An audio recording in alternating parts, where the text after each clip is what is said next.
ओम शांति।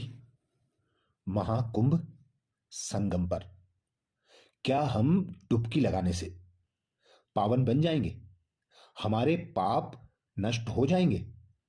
हम संगम पर जाते हैं, डुबकी लगाते हैं और यह समझ लेते हैं कि हम पावन बन गए, हमारे पाप भस्म हो गए। हमने जो अब तक विकर्म किए उनका हमें प्रायश्चित नहीं करना पड़ेगा, उन कर्मों का हमें प्रायश्चित भी करना पड़ेगा और हम पावन भी नहीं बनेंगे यदि हम संगम में डुबकी लगाने पर स्वयं को परिवर्तन नहीं करते, अंदर यह दृढ़ संकल्प नहीं करते कि हमारे मन में जो मेल भरा है, जो हम 5 विकारों के वशीभूत हैं, उन 5 विकारों से जब स्वयं को मुक्त नहीं करेंगे तब तक हम पावन पवित्र बन नहीं सकते। सबसे पहली बात यह स्मृति में पक्का कर लें कि हम जैसा कर्म करते हैं वैसा हमें फल प्राप्त होता है। हम जैसा संकल्प करते हैं वैसे हमारे बोल होते हैं और हम जैसा बोल बोलते हैं वैसे ही हमारे कर्म होते हैं।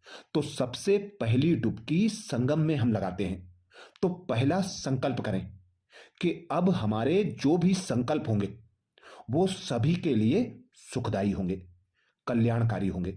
जब हमारे संकल्प सुखदायी और कल्याणकारी होंगे तो हमारे बोल भी स्वतः और सहज कल्याणकारी होंगे, हमारे कर्म भी एक दो को सुख देने वाले कल्याणकारी होंगे। तो सच्चा संगम, सच्चा कुंभ, सच्ची डुबकी, इस बात को हमें यथार्थ रीति पहचान लेना है कि हम संगम पर तो जाते हैं, वहां पर साधु संत सन्यासियों के प्रवचन भी सुनते हैं, पर यदि हम उसे धारण नहीं करते, उसका मनन चिंतन नहीं करते, उसे अपने जीवन में धारण नहीं करते, तो फिर हमारे महाकुंभ में जाने का कोई औचित्य नहीं रहेगा, कोई लाभ नहीं होता। हम यह लाभ जब ही ले सकते हैं जब हम संगम पर डुबकी लगाएं, तो हर डुबकी के साथ एक दृढ़ संकल्प जरूर करें।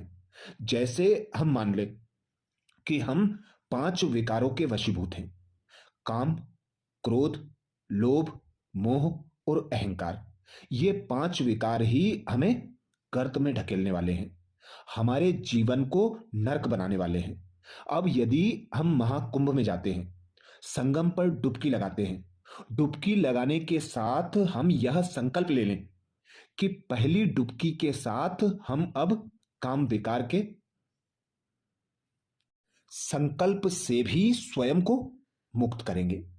दूसरी डुबकी लगाने पर हम यह संकल्प लें कि हम अब क्रोध नहीं करेंगे, संकल्प में भी किसी को दुख देने वाला संकल्प नहीं करेंगे। तीसरी डुबकी लगाने के साथ ही लोभ, ऐसे ही काम, क्रोध, लोभ, मोह और अहंकार, हर डुबकी के साथ हम इन्हें त्यागने का संकल्प करें। जब हम इन विकारों से स्वयं को मुक्त कर लेंगे और संकल्प, बोल और कर्म द्वारा किसी का अकल्याण नहीं करेंगे, किसी को दुख नहीं देंगे, किसी को नुकसान नहीं पहुंचाएंगे, तो ही हम स्वयं को परिवर्तन करेंगे। ऐसे नहीं कि हम कुंभ में गए और हमने डुबकी लगा ली, जैसे लाखों लोग जाते हैं, डुबकी लगाते हैं। यदि डुबकी लगाने से ही विकर्म भस्म हो जाएं, सबके पाप नष्ट हो जाएं, सब पावन बन जाएं, तो आज यह भारत जो है पवित्र लोगों का, पावन लोगों का ही देश हो जाता। क्योंकि हर 12 साल में एक कुंभ आता है, लाखों करोड़ों लोग जाते हैं, कुंभ में डुबकी लगाते हैं, पर परिवर्तन किसी में भी नहीं आता। परिवर्तन न आने का कारण ही है कि हम साधु सन्यासियों को सुनते हैं, सत्संगों में बैठते हैं, पर वहां जो हमें शिक्षा मिलती है, जो ज्ञान मिलता है, उस ज्ञान को अपने जीवन में उतारते नहीं हैं। हम जब उस ज्ञान का मनन चिंतन करेंगे, उस ज्ञान को अपने जीवन में उतारेंगे और स्वयं को काम, क्रोध, लोभ, मोह, अहंकार, इन विकारों से मुक्त करने का दृढ़ संकल्प करेंगे, तो ही हमारे जीवन में परिवर्तन हो सकता है। हम पतित से पावन बन सकते हैं। हम अपने विकर्मों का प्रायश्चित कर सकते हैं। तो कुंभ में जाना यह कोई बुरी बात नहीं है। कुंभ में जाने वाले लोग या तो भीड़ देखकर जाते हैं, या प्रथा के अनुसार जाते हैं, या फिर यह सोचकर जाते हैं कि हम अपने जीवन को परिवर्तित करेंगे। पर जो दृढ़ संकल्प लेते हैं परिवर्तन का और अपने जीवन को उस अनुसार परिवर्तन करते हैं, उसका ही कुंभ में जाना सार्थक होता है। अन्यथा ऐसे तो लाखों लोग जाते हैं, करोड़ों लोग डुबकी लगाते हैं, पर अब तक कोई भी ऐसा पवित्र पावन बन ना सका जो हमें दिखाई दे कि कुंभ में जाने से यह ऐसा हो गया, इसके जीवन में यह परिवर्तन हो गया। तो परिवर्तन करने के लिए हमें अपने जीवन में जो कमी कमजोरियां हैं उन्हें मिटाना होगी। हमें स्वयं को चेक करना होगा, स्वचिंतन करना होगा, मनन चिंतन कर अपने अंदर जो भी बुराइयां हैं उन बुराइयों को निकालकर उसकी जगह अच्छाइयों को भरना होगा, जिसके लिए विशेष ज्ञान का मनन चिंतन करना। हम भक्ति भी करते हैं। भक्ति में हम राम, कृष्ण, अनेक देवी देवताओं को पूजते हैं, पर उनको पूछकर ही हम यह समझ लेते हैं कि हमने अच्छा काम कर लिया, हमने अपने जीवन में श्रेष्ठ काम कर लिया। अब हमारे जो पिछले विकर्म हैं वे भस्म हो जाएंगे।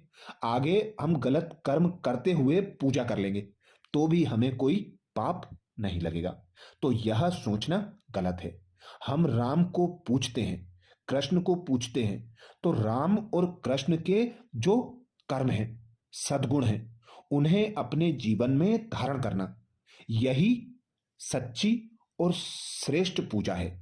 ऐसे ही हम महाकुंभ में जाते हैं, तो जब तक हम स्वयं को परिवर्तन करने का संकल्प नहीं ले लेते तब तक हमारा जाना सार्थक नहीं है, निरर्थक है। तो सच्चा कुंभ, सच्चा संगम, सच्ची डुबकी, सच्चा परिवर्तन, इसके बारे में हमें मनन चिंतन करना चाहिए, सोचना चाहिए।